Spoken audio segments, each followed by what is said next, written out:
In this video, I'll show you how to borrow money from Bank of America, but first please subscribe to the channel, it will really help me out. So to initiate this process, we'll be using the Bank of America website, which you can access via your computer or mobile phone's web browser at bankofamerica.com. The steps are the same for both website and app. Once you are on the website, you will find the top menu, which gives you the option to select either home loans or auto loans. Whichever option you choose, you will have the opportunity to borrow money from Bank of America. They offer a wide range of options for both of these categories. For this demonstration, I'll select Home Loans.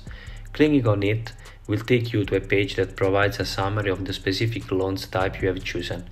On this page, you'll find useful resources such as calculators that help you estimate loan amounts and payment details.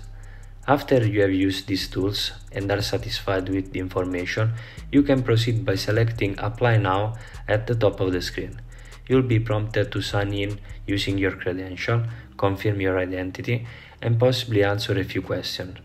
If you are comfortable with the terms and rate offered, you can proceed to apply and secure your loan from Bank of America. This is it. If you find this tutorial helpful, please consider leaving a like and subscribe to the channel.